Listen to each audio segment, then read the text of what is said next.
Hi, everyone. Welcome to the Kimberly Cloud Show. I'm your host, Kimberly Cloud. Um, so, I saw something that uh, struck my interest. Eric Adams in New York City. It went all the way to New York City. Well, it did because the New York City, Fox and Friends, and everywhere, they know. But he was on Billboard, talking different. And I don't know. If I see it again, I'll show it to y'all. But what a person who,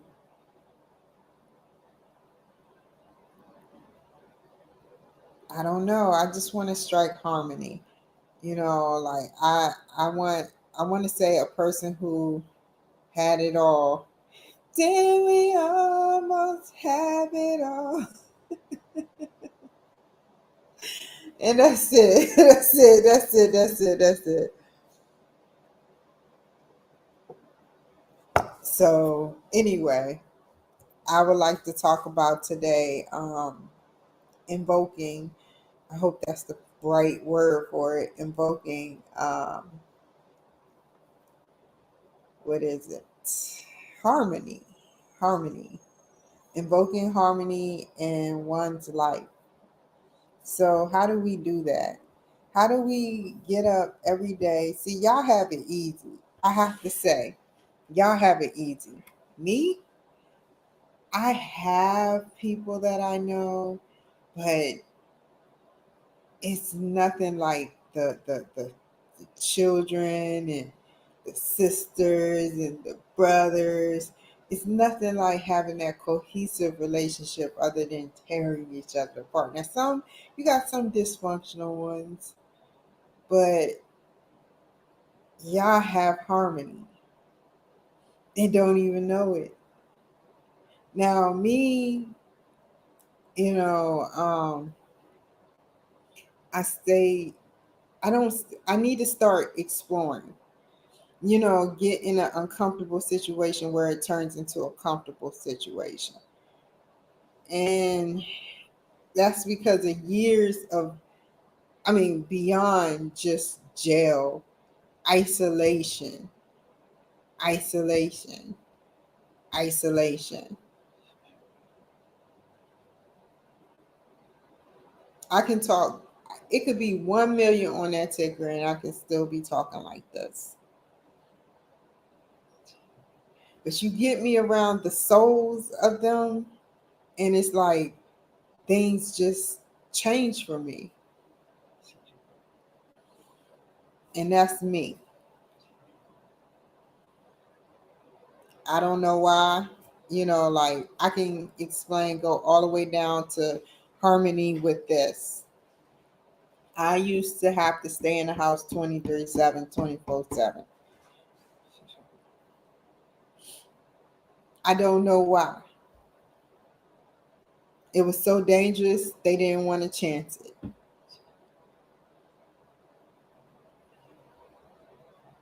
That's not normal. Yeah, I was around people, but I also had friends that I had, I had friends starting off, but it's just, I don't know. That cannot be my downfall with running something, but it is, and it will change. It will change because I'm putting myself in situations I don't usually do, and I want to put myself in situations that I don't usually do. So if you're out there and you want to strive for a positive situation, and put yourself in an uncomfortable but positive. It can't be you in a drug lab making meth or something, or I'll put myself in a positive. They got guns and stuff. No, put yourself in there. Go to the movies with somebody. You know, um, do all types of positive things. Go for a walk. If you don't walk like that, go for a slow walk. You don't have to walk it, keep up. Like, seriously, these are the things that we deal with in harmony, you know. And what else about harmony? You sit up there and have harmony when you can connect to your family, you know? You can connect to your family. I remember, this is going to be very dysfunctional, but I'm going to say it because it needs to be said. There used to be 3 full-size beds lined up in one room, no heater.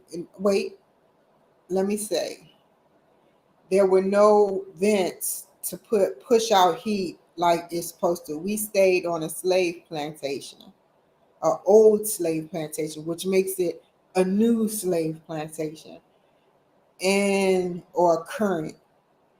No, a old, a new. I don't know. It's in the past. So this new plantation had no vents, had painted floors that were peeling, had roaches of abundance. It was not nice. It was not nice.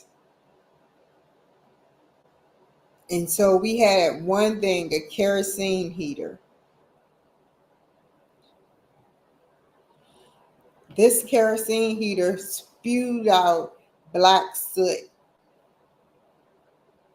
Then my dad used to smoke when he was out, or my brother, cigarettes in that room, because that's how cold it used to be in Charlotte.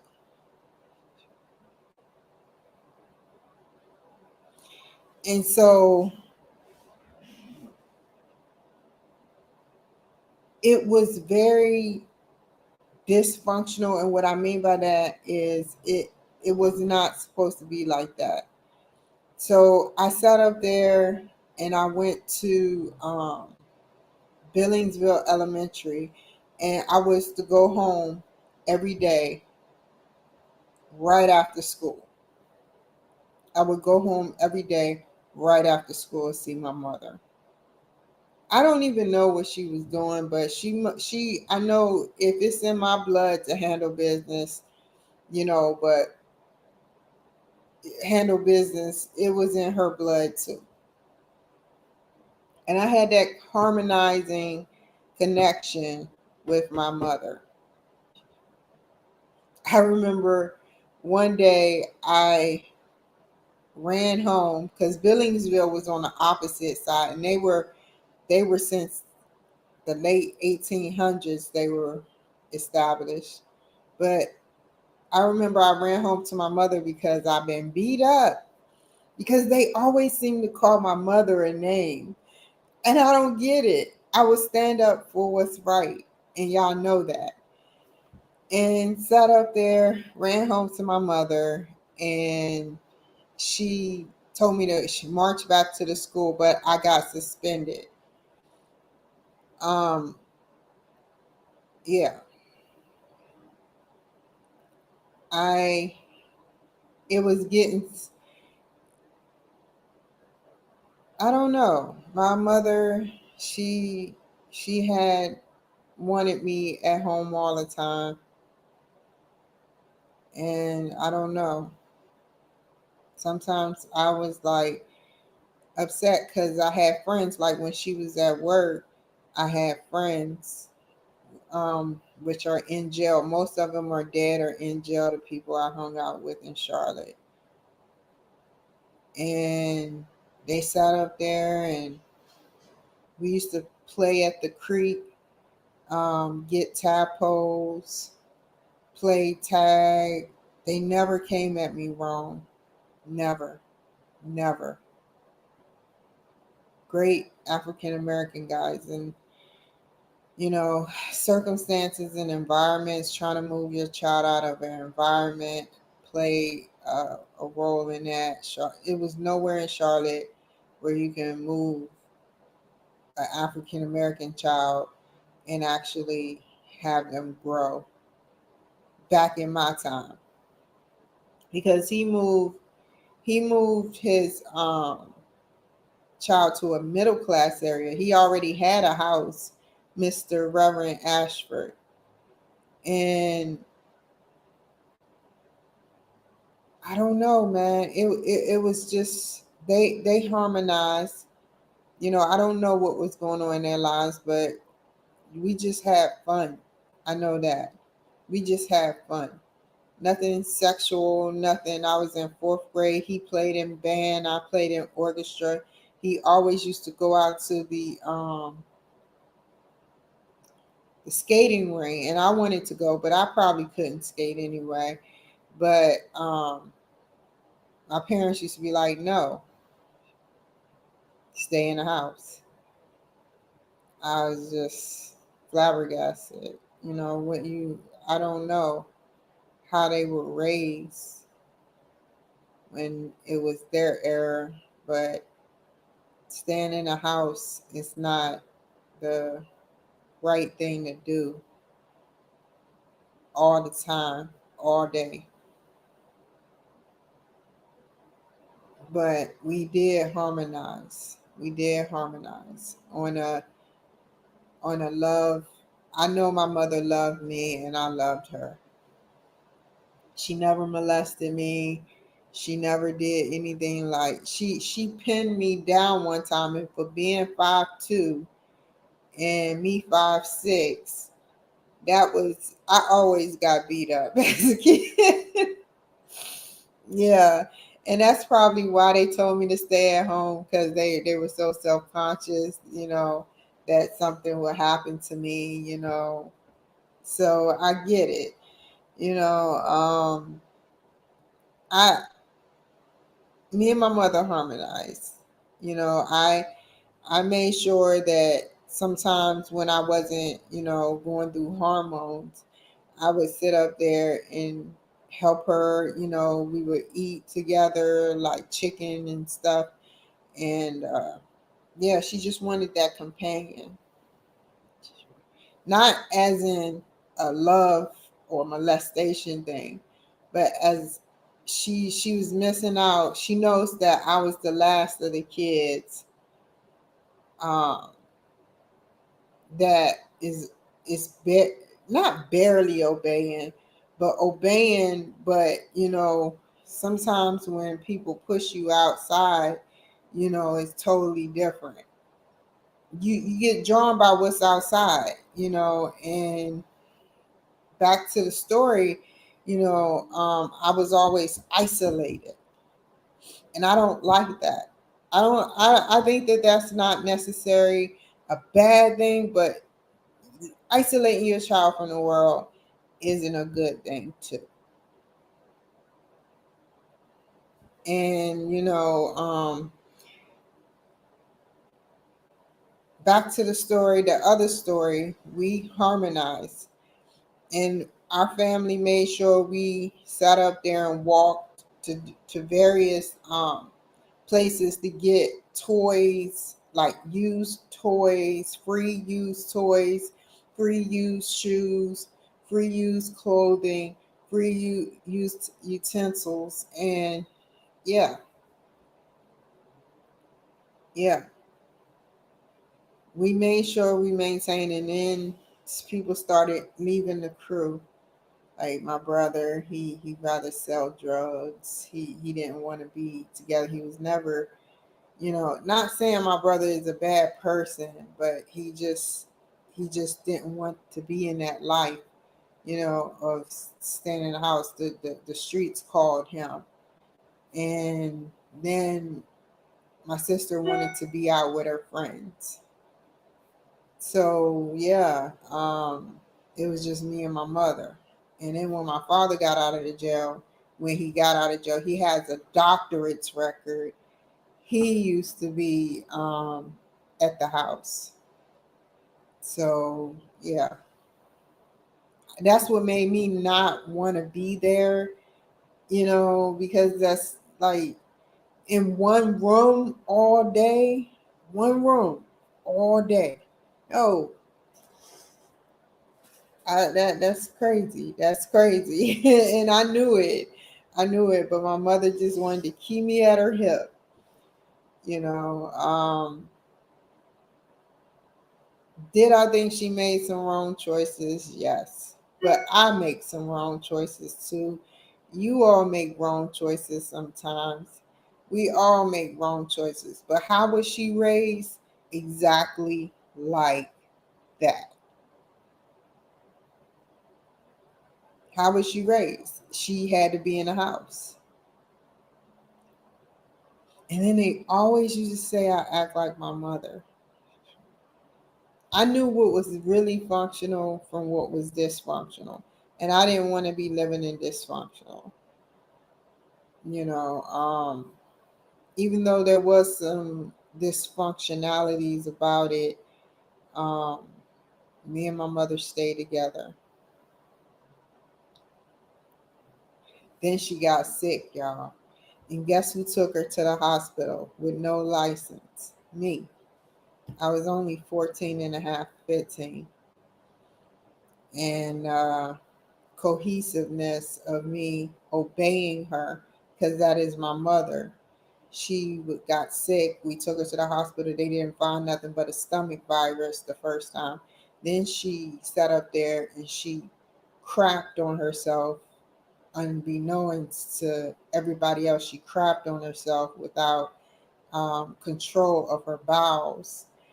And so then she went to the hospital and they sat up there and said she had colon cancer, and she was in her fourth stage.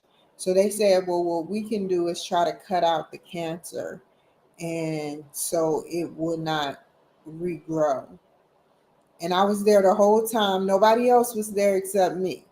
Nobody else. I didn't want to hear it. I started wanting to go out to the streets because I didn't think she was going to die. So they said she's in her fourth stage. And they sat up there and showed her, they must have showed her where the cancer was. And I remember her saying, oh, wow. And so I drove her home. Wait, they did the surgery. And I drove her home, gave her Percocet and all of that. You know, I didn't know nothing about Percocet back then. I hope she did. Wow, what happened to those pills? We will never know. So anyway, the reason why I want to know is for personal reasons, but you know, like what happened to the Percocets? So, you know, like it didn't just disappear. So anyway, um, fourth stage cancer. They did surgery on her, and I drove her home. She started having a chemical reaction or something. I don't know. She she had some type of reaction where it made her mute and out of it. She just had some type of chemical reaction. And they were like, what they say? I took her back to the hospital and they were like, it spread it everywhere. She had 6 months to live. And so I'm like, what the hell? 2 weeks later, she passed away. So I I walk in. I'm just gonna say what I saw and not what I think happened. I walk in Presbyterian Hospital in Charlotte. It is like totally quiet in there. And I'm still thinking, yep, my mother is alive. I'm just gonna, do what I do. And I walked in and she had feces coming out of her mouth. And I said, Doc, the doctor was in there. I was like, Doc, why did she have this coming out of her mouth? And he's like, well, I'm sorry to tell you this, but your mother passed away 5 minutes ago. I'm like, you declared her dead 5 minutes ago when you walked in 5 minutes ago. That didn't look right. That did not look right. Um, I was. upset.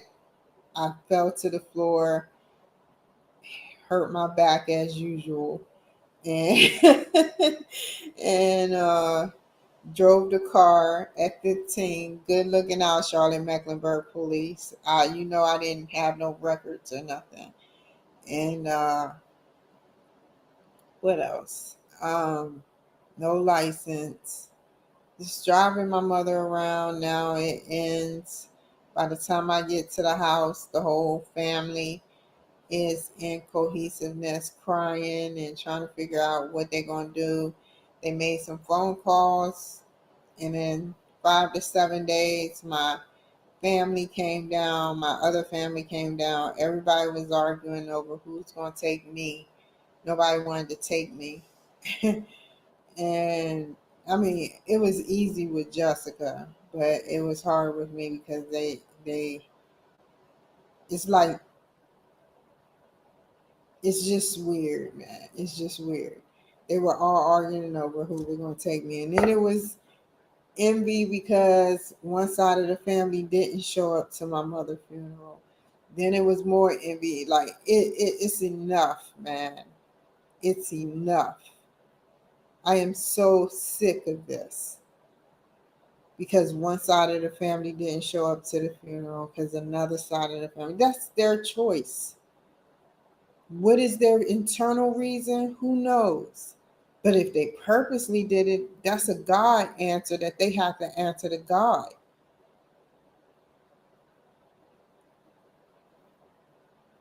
It was no harmony with my mother's or father's side of the family. They got off on kicking me out, make me look like the bad person when it was them.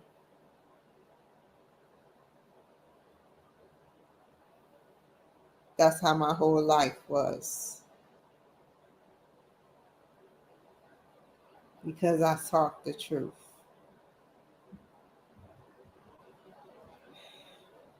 Tough, tough, tough. And that's what makes me tough. I could have been dead so many fucking times.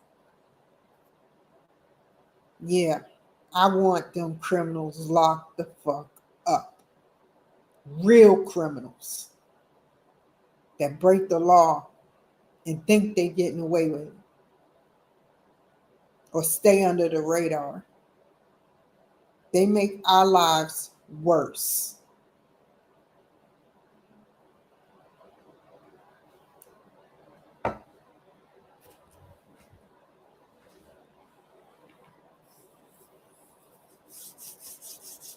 And that's what makes me tough.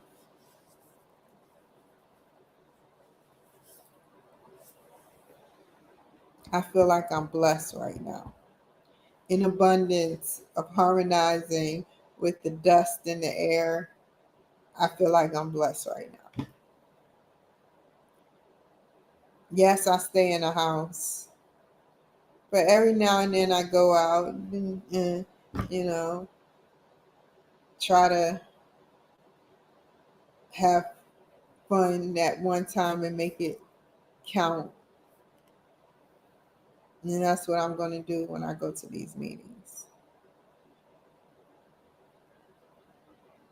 I truly want y'all to know what life. I'm not going to say I've been middle class, and you be like, who cares about that? What about lower class people? Look at what I had to go through to get to here. In every lesson I learned, I didn't sit up there and forget the whole problem.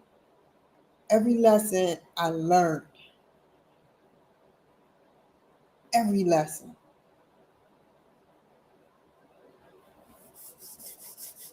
So let's see if that guy written me back yet. Hold on.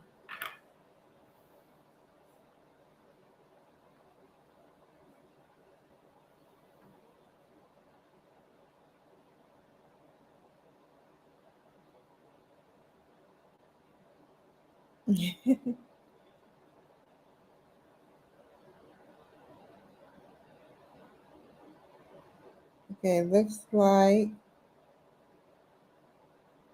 Ooh.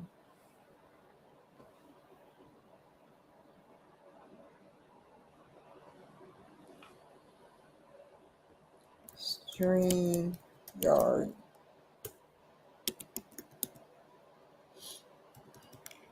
Did you send the bio input?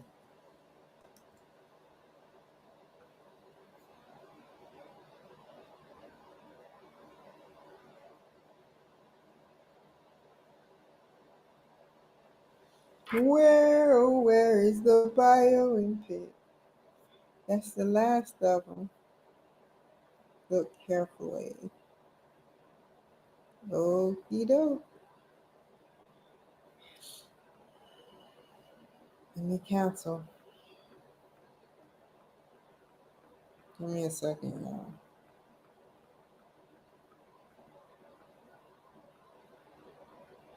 Okay.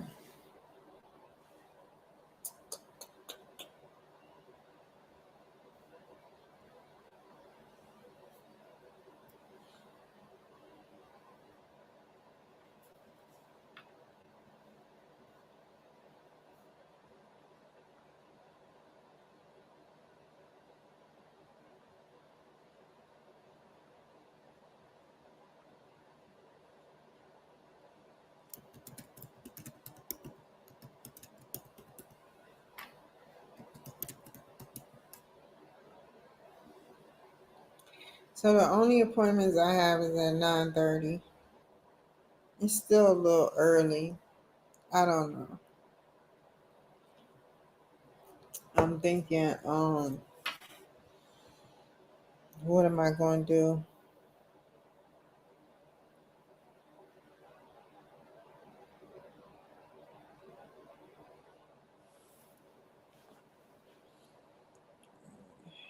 Make a banner.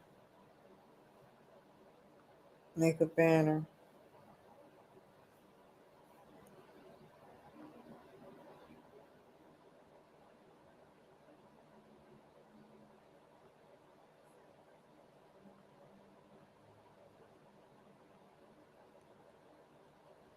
Okay.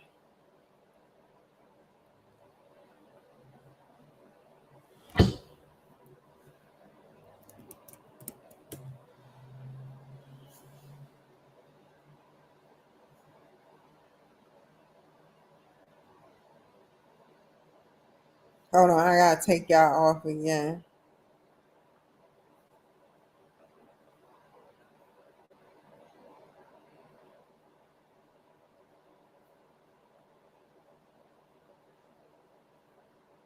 Oh,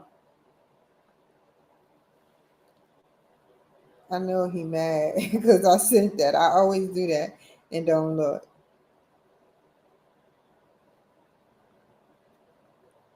Oh, let's read about Mr. Murray. Hold on, I got a lot of windows to open.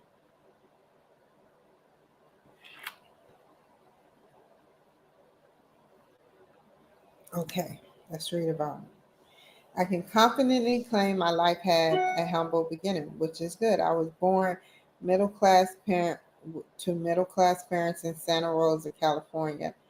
When I was 6, I moved to Alameda so my father could be closer to his work in San Francisco.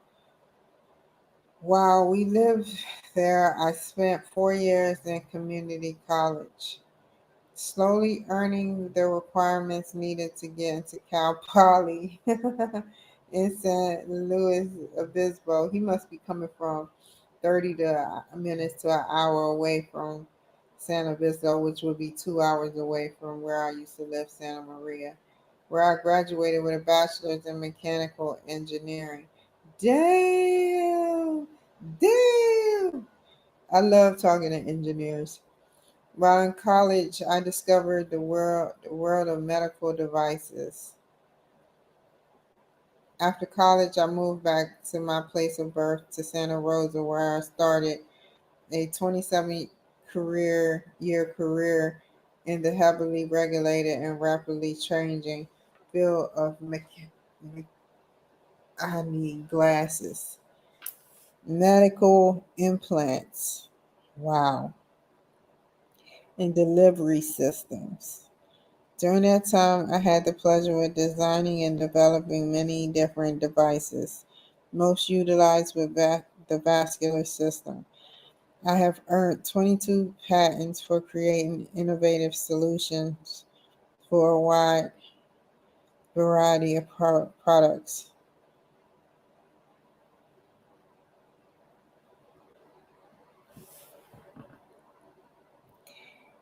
Early in my career, I married and had three children. Unfortunately, that marriage ended in divorce. A divorce caused largely by my alcoholism. I spent several years as a single father of three until I met a second wife who had two younger children of her own. Okay, okay.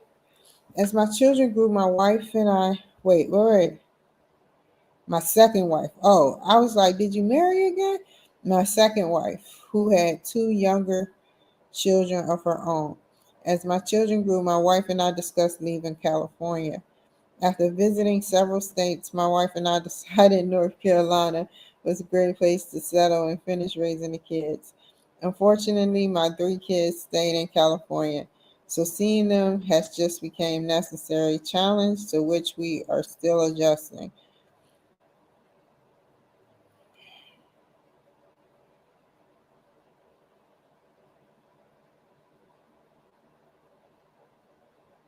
Okay.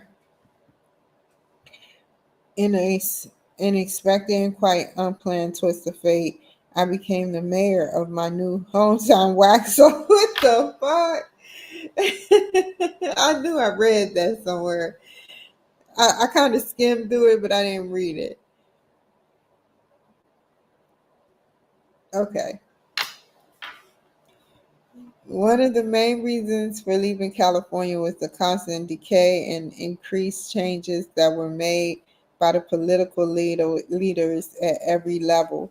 So, when I learned about some of the issues surrounding local politics, I felt a strong need to protect what we fell in love with and try to preserve what we found. For that reason, I decided to try my luck in my hand in politics. Now I divide my time as an engineer, husband, father, and mayor, trying to maintain balance, developing new technologies while serving as mayor, working to preserve the cat. That's what they need, an engineer. That's going to innovate the shit out of Waxhaw. Waxhaw is a very small town or city. I don't remember how small it is, but it's small. Oh, um,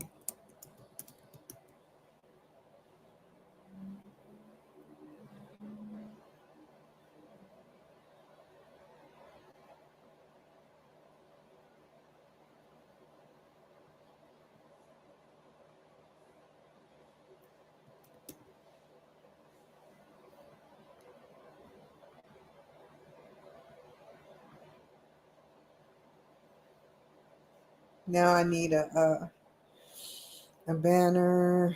Did I do it? I don't want to go to headshot. I'll just download it again.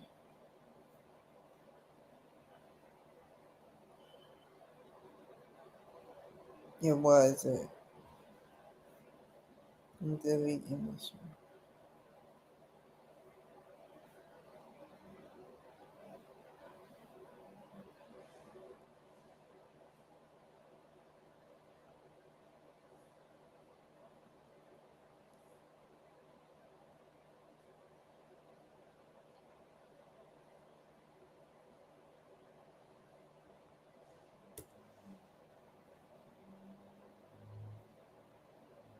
This is what day? October 4th.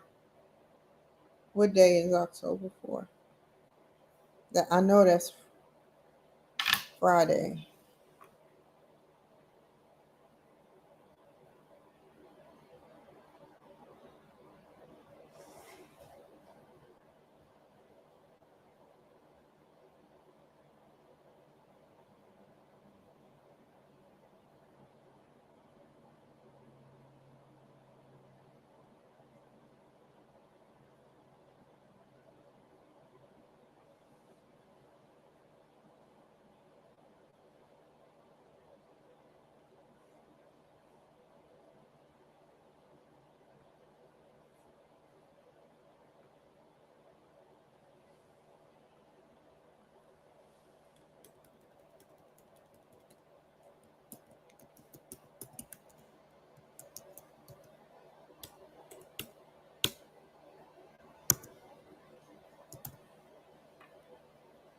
What time? 1:30.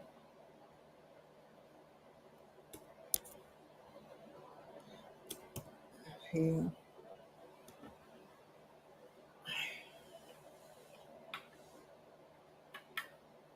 On Friday, October 4th, 1:30 p.m. Oh, we were about to put the same name. It wouldn't have been good. Robert Murray.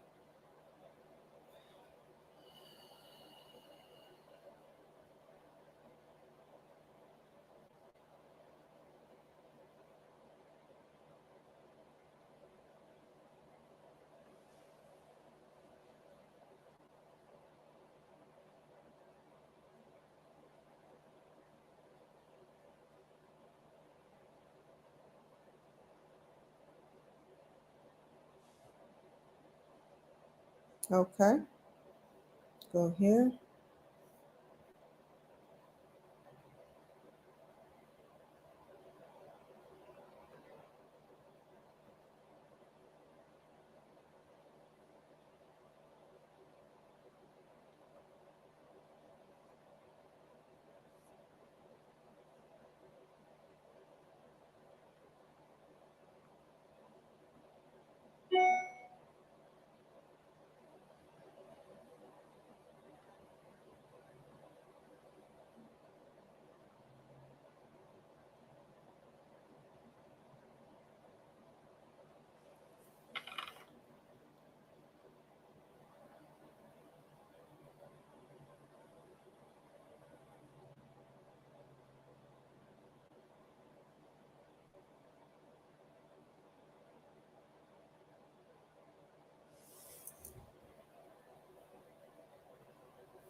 Okay.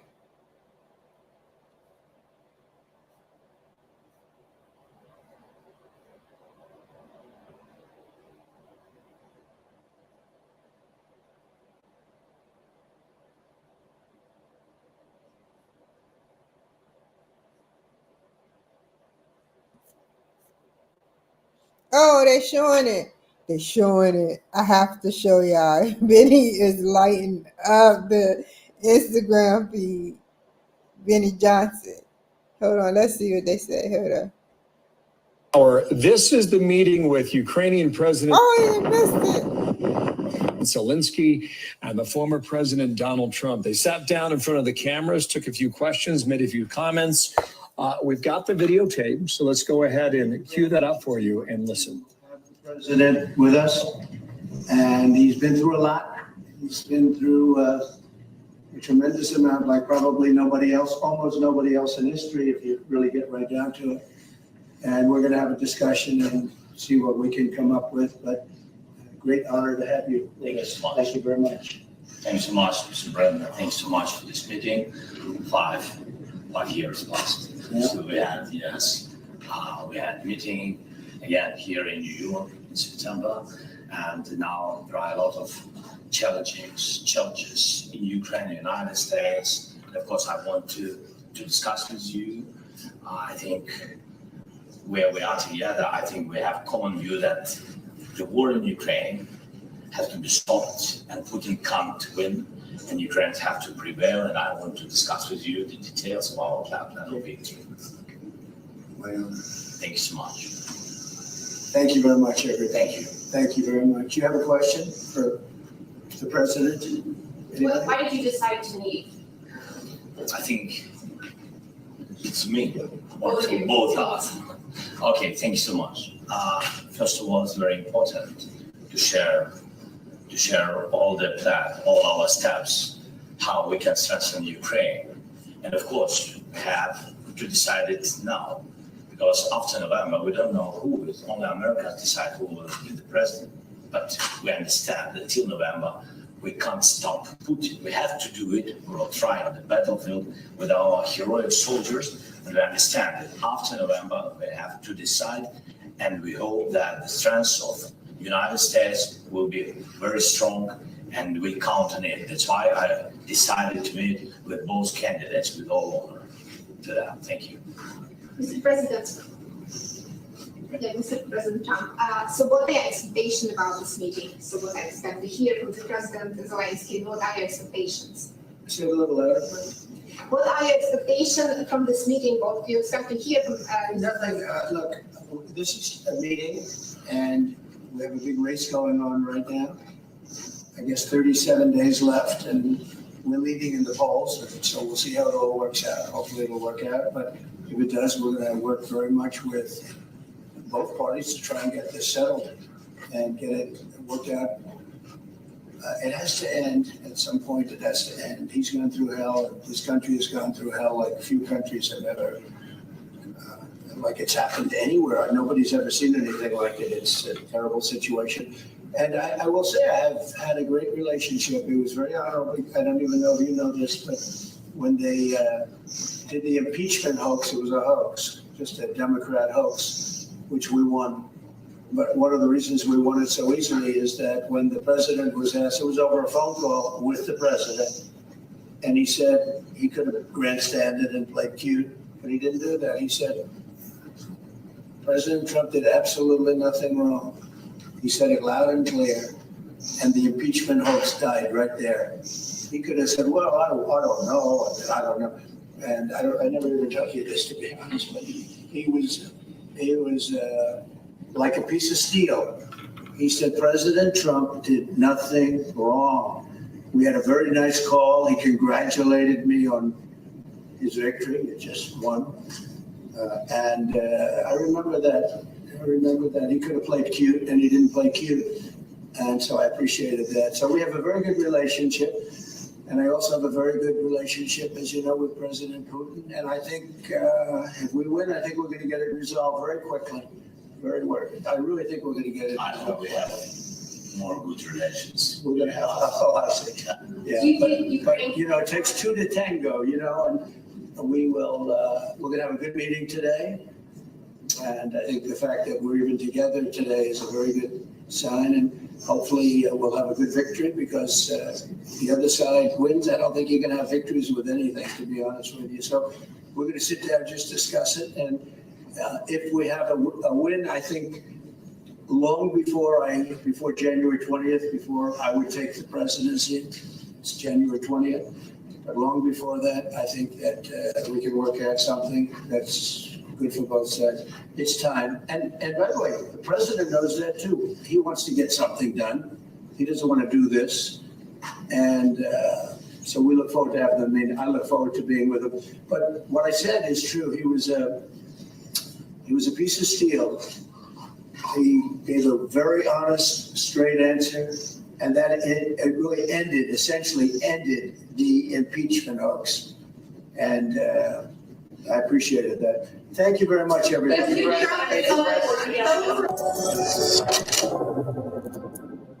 So a moment ago, another Fox News alert now, a moment ago in Midtown. Hold on, I want to find the one that I didn't get to see. I think it's under Reels. Where is it at? Here we go. This one. It is now my belief that the federal government intends to charge me with crimes. If so, these charges will be entirely false, based on lies. But they would not be surprising. I always knew that if I stood my ground for all of you, that I would be a target. And a target I became. For months, leaks and rumors have been aimed at me in an attempt to undermine my credibility and paint me as guilty. Just this past week, they searched the home of our new police commissioner, looking for documents from 20 years ago, just 1 week after he joined my administration. Enough. I will fight these injustices with every ounce of my strength and my spirit. My fellow New York. Sounds convincing, right? Maybe it is, maybe it isn't.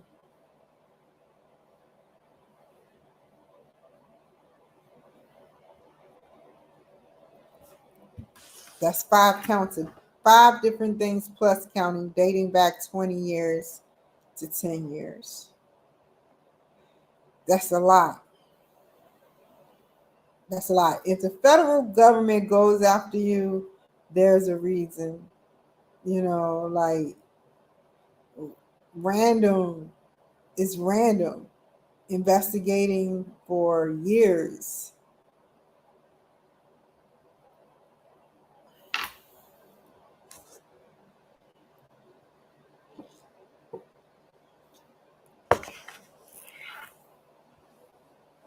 So I'm about to get off of here and eat something. I'll be back on here at 9:30 to do the interview with Mr. Hank. Y'all take care, be safe, and I'll see y'all next time. Bye.